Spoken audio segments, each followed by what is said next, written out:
Hi there mga kasinag! Welcome back to my YouTube channel. Again, I am your Ate Aaron. And for today's video, kung nakita ninyo ang ating thumbnail at nahikayat kayo, gayon din sa title ng video na to ay, yes mga kasinag, this is our third video regarding sa Jollibee.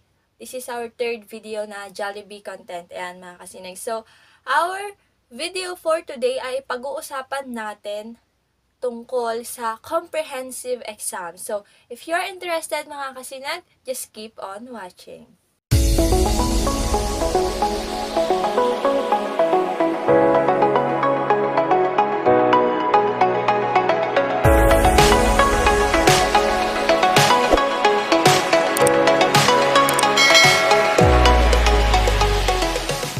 Ayan, so kumusta naman kayo dyan mga kasinag? So, hindi ko alam kung nakapagbati na ako kanina, but yeah, so eto nga po yung parang continuation ng video natin na nung nakaraan, na kung hindi nyo pa napapanood, ilalagay ko dyan sa taas. Ayan. Okay. So, yung video na yan ay napag-usapan or diniscuss ko lahat ng tungkol sa BOTP.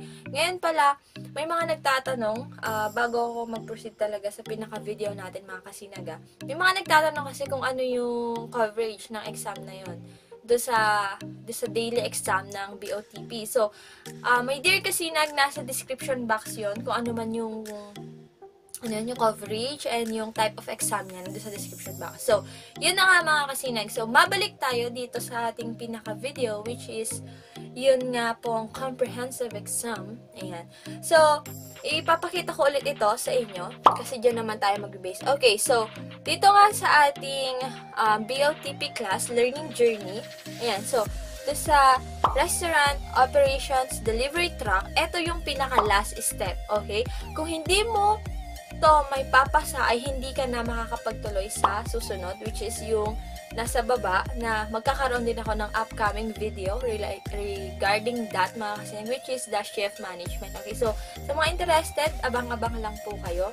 Okay, so after nga na makapag-prepare ka na ng mga documents, so yung sa preparation kasi ng documents mga kasinag ay parang bibigyan kayo ng for like 5 to 6 days para makapag-pass. And then after nun, magkakaroon kayo ng bibigyan nila kayo ulit ng spare na 2 to 3 days para makapag-review nga po dito sa ating comprehensive exam.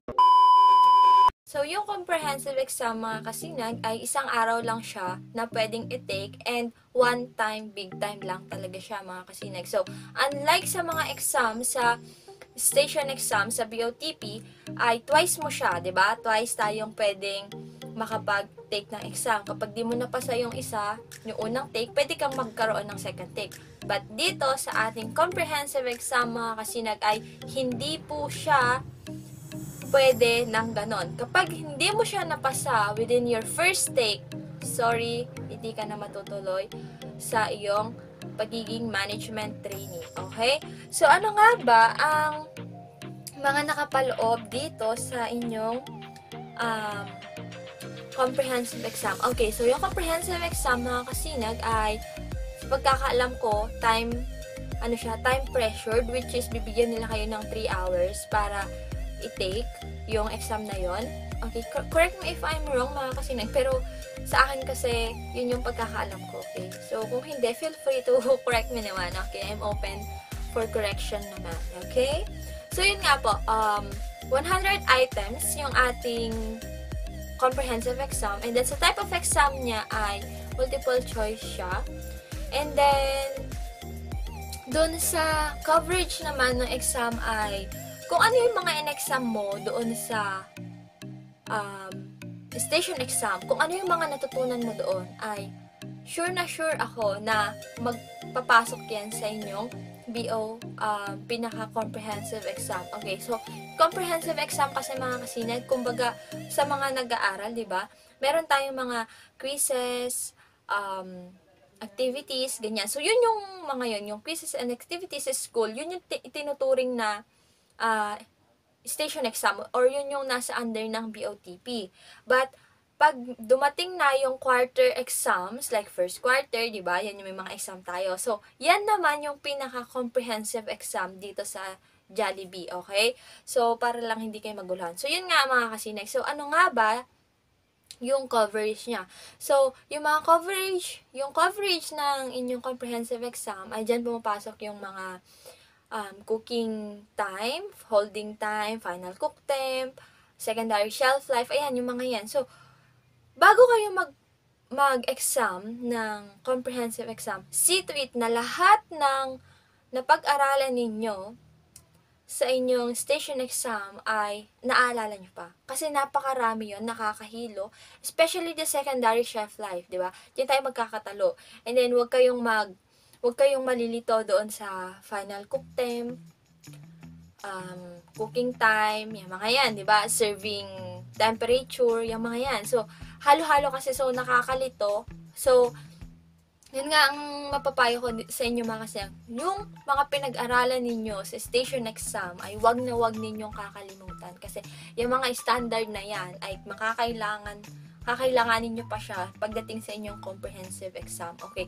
Not just on your comprehensive exam, but also sa pag-duty mo as management trainee pag nasa shift management ka na. Okay, mga kasinag? So, yun lang naman, doon lang naman iikot ang inyong comprehensive exam, mga kasinag. Basta, ang may papayo ko, kabisaduhin nyo at aralin ninyo ng maigi kung ano man yung mga tinuro sa inyo sa inyong station exam. Kasi, yun at yun lang din naman ang lalabas sa inyong comprehensive exam. Ang magiging kaibahan niya lang talaga, mga kasinag, is the type of exam. Kasi, diba, sa station exam, ang daming iba-ibang type of exam. Pero yun nga, sa comprehensive exam, mga kasinag, 100 items, multiple choice yan lahat.